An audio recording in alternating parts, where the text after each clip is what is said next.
syempre ngayon magsa-summer, may mga pangamba na o mga tanong kung totoo ba na ang paglangoy daw sa swimming pool or even open water ay maaaring magdulot ng UTI? Paano po ito nangyayari? Actually, yung katawan natin may sarili tayong defense mechanism against any bacteria, no? Especially yung urinary tract natin, no? So, usually pagka merong ibang comorbidities like diabetes o yung merong mga obstruction sa daanan ng ihi like enlarged prostate, yun yung mga actually may risk of having UTI.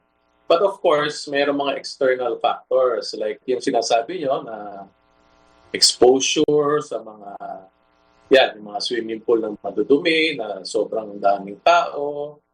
At usually yung swimming pool, yung open water, hindi masyadong contaminated with bacteria. But yung swimming pool na madumi, usually yung mga kababaihan ang more prone to get urinary tract infection compared sa kalalakihan.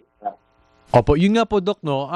Maaaring isipin ng mga kalalakihan na UTI, hindi naman nagkaka-UTI ang mga lalaki. Pero in the maybe often or rare cases po na nagkakaroon ito, bakit po usually? Ano po usually yung signs ng UTI at least sa mga kalalakihan? Kasi yung kalalakihan kasi like meron tayong tinatawag na male genital organ which is longer yung urethra natin, na lalaki compared sa babae which is mas maiksi yung daanan ng ihi. So mas less yung exposure or less yung contact with any bacteria, no?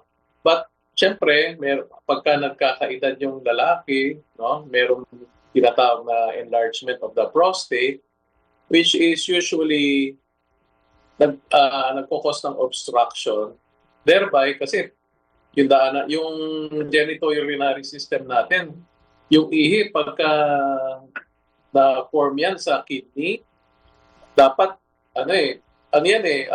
yung waste material ng ating katawan yan, dapat mailalabas yan, no? So kung naiipon siya, kunyari sa urinary bladder because of an enlargement of the prostate, parang kanal na barado, no? So dumudumi. So kaya yun yung UTI. Kaya prone ang mga lalaki sa UTI. Opo. Okay, ano po yung mga karaniwang sintomas ng UTI? Ang karaniwang sintomas ng UTI, of course, minsan masakit yung pag-ihi, no? Kasi mayroong infection, nagkakaroon ng inflammation dun sa bladder. Yung iba, nagkakaroon ng frequency in urination. Tapos yung mga UTI na hindi nagagamot, nagkakaroon ng pain sa puson or urinary bladder. And sometimes, pag talagang inapabayaan na hindi talaga nagawa ng lunas, pwedeng magkaroon ng infection din sa kidney, no? Which minsan lalagnatin na yung pasyente. Pero usually, Doc, medyo extreme na ba siya? Kumbaga prolonged na siya para po mag-manifest yung UTI. Kasi, kaya ako naman yung natanong, kasi baka meron tayong mga pang-araw-araw na mga ginagawa na naglilid pala doon. Usually, minsan nga yung UTI, minsan walang symptoms, walang nararamdaman yung pasyente, no? So, usually, ang pag-inom ng maraming tubig during daytime, para ma-flush out kung meron ng bacteria doon sa urinary bladder, isang pwedeng solusyon para ma-prevent yung paulit-ulit na UTI. And of course, kailangan magpa-check up regularly, usually once or twice a year, magpa-urine test kahit walang nararamdaman, just to check kung meron bang UTI without symptoms. So yung urinalysis, pwedeng makita doon or ma-confirm kung meron kang UTI? Yes, by yung clean catch na midstream na urine test, no? Para hindi contaminated, no? So usually diyan mo malalaman kung merong UTI yung patient. Opo. And what about treatment po? Kasi sabi po dito na ang UTI ay dulot daw ng bacteria tulad ng E. coli. Tama po ba ito? At ano po ang treatment? Kapag ano pala siya, no? Bacterial infection. So iniisip ko, so antibiotics ang gamot po sa UTI? Yeah, most pinaka-common talaga diyan is E. coli, no? Sa urinary tract infection. No? So usually pagka hindi naman occasional na nagkakaroon ng UTI, pwedeng antibiotics, no?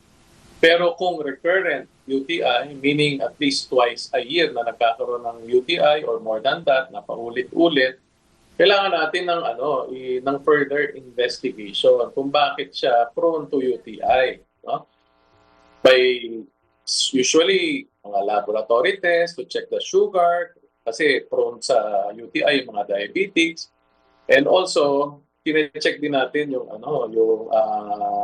genitourinary system by getting an ultrasound of the kidney and the urinary bladder and also the prostate.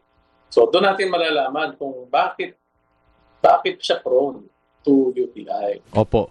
Doc, ang mga bata po ba, mga pedia patients, nagkaka-UTI din, especially young boys? Yeah. Girls meron and din. girls. And girls. Oo. And girls. So actually, usually mga bata na paulit-ulit ng UTI, kailangan din yan i-investigate. Kasi most of the time, pag bata naman, meron siyang concomitant na congenital problem.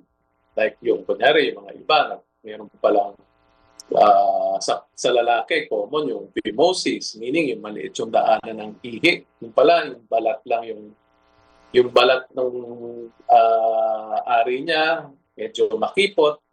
Kaya ang usual na ginagawa niyan, simple circumcision, no? Mag-i-improve, no? Mawawala yung recurrent UTI. And some other problems like yung mga reflux, na bumabalik yung ihi because of problem with the genitourinary system. So ang importante, pag bata, usually minsan walang pain, pero paulit-ulit na nilalagnat, So those are symptoms na usually nararamdaman ng mga pediatric patients. Opo. Ito po, Doc, may question po dito mula po sa ating YouTube. Doc, since 2025 pa po ang aking UTI, ipina-culture ko na and continue medication pa din. Kulang daw ako sa tubig kaya inom ako lagi ng water. Hindi naman ako hirap magwiwi. Yung color ng wiwi ko sobrang yellow daw pa rin kahit inom siya ng inom ng tubig. Bakit daw po?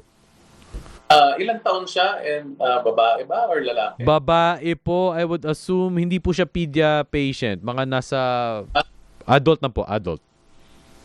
Adult na. At least man lang magpa-check siya ng magpa-ultrasound siya ng kidney, urinary bladder. Because yung mga females at that age are prone naman to formation ng kidney stones. Okay? So yung kidney stones, at least ma-rule out natin. Kasi pag may kidney stones, prone din siya to develop UTI. Kasi nga, yung kidney stone is foreign body sa katawan natin. So pwedeng mag-stay doon yung bacteria for a long time. Opo. Okay. Ito po, may isa pa pong tanong dito. Doc, same po bang symptoms ng UTI ang may chronic pelvic pain? Iba pa naman yon, yung chronic pelvic pain syndrome usually sa mga babae. Usually may inflammation doon sa urinary bladder, which is mostly caused by bacteria din. Medyo paulit-ulit yung symptoms niya. Gagamutin mo, tapos after a while, mawawala, tapos babalik niya. Kaya tinatawag na chronic, paulit-ulit. So better to consult with your urologist para may mga pwedeng gawin diyan, just to investigate and to continue yung treatment ng CPPS. Opo. Ito po, Doc, meron pa pong isang point dito na paki-confirm na lang po. Ang pananatili po ng basang swimsuit o damit, maaaring shorts, trunks, ay pwedeng magpataas ng risk dahil nagiging moist environment para sa bacteria. Well, yeah, that can be a possibility. Kailangan talaga natin malinis dapat. No? Kasi hindi natin masasabi na mag-cause yan ng UTI. No? So, importante talaga maging malinis sa katawan and also drink lots of water. Kasi nga, as long as ma-flush out, kahit may bacteria at wala namang obstruction, then it can actually be cured anytime. Opo, ito po may tanong din po dito, mataas po ba ang risk ng UTI kapag hapit na hapit ang pantalon? Actually, hindi naman. It cannot cause obstruction or anything. No? As long as komportable, hindi naman yan magkakos ng UTI. And as long as kung naiihi ka na, dapat i-release mo. Huwag pipigilin. Kasi pag pinigil, mas magkakos ng UTI yun. Okay. Okay, and- Good to know kasi fashion sense din naman ng ng susuot eh. Baka mamaya yung fashion niya, silka yan? skinny jeans, Parang di ba? Elvis time ba? 70s, 60s ba yan? Pero Gusto ko bumabalik eh. Bumabalik. Oo, yung Opo. mga... kasi uso ngayon sa mga bata, maluluwag naman. Maluluwag, Oo, oo. so kapag masikip, ibang era yon. Mhm. Oo, tanong natin kay Taylor Swift yan. Oo. Well, anyway, Doc, ito, going back to untreated UTI or hindi nabigyan ng, or hindi na-detect early, kasi nga sabi nyo ay maaari itong lumala. And I hear of some mga kwento na nasisira ang kanilang kidney at kailangan ng kidney transplant. Sobrang extreme na nag-umpisa lang sa UTI. Doc. Yeah, one of the late manifestations ng uncontrolled or yung mga UTI na hindi nagagamot is infection sa kidney na paulit-ulit that can cause kidney failure. No? So, but most of the time, simple na UTI it cannot cause kidney failure. Most of the time, yung ulit na UTI na may concomitant na problem talaga. No? Like obstruction, kidney stones, reflux na hindi nagagamot. So yun yung nagkakos ng end-stage renal disease and it can so magda-dialysis na yung pasyente pag Yung kidney stones, ayan, naririnig ko. Pero acid reflux, maaari hong mag-cause ng tama ba? Kidney failure? Actually, acid reflux sa bituka yun. Yung sinasabi ko na reflux is yung vesico-ureteral reflux. Meaning, Okay. from the bladder, yung urine bumabalik pataas dun sa kidney. Dahil merong problema yung valve mechanism ng ureter. So, most of the time sa mga bata ito. No? So, pag hindi na correct yan, kaya meron tayong minsan ng mga pasyente, ng mga bata na undergo ng kidney transplant kasi nga hindi na correct ng maaga yung congenital problem. Okay. And before we go, Doc, siguro bilang panghuli, mga simple prevention tips para maiwasan ang UTI. Prevention. Yan, sinabi ko nga kanina, the most, yung pinaka-effective is to drink lots of water. No? Para yung turnover ng urine and flow ng ihi is mas maraming ihi, mas maganda. No? Lalo na ngayon, medyo tag-init na, no? Na-dehydrate tayo. Pag dehydrated ka, it can also cause kidney stone formation. No? Kaya usually, pagka ganitong panahon, maraming nagkakaroon ng stone sa kidney. So, but you can prevent it by drinking lots of water and avoid yung mga mataas yung mga uric acid na pagkain, saka yung high sodium, mga maaalat, no? So, yun lang yung mapapayo ko. Alright, maraming salamat sa ating Dr. Serbisyo, Doc Eric Menjola, ang ating urologist. Salamat, Doc. Salamat. Thank you very much.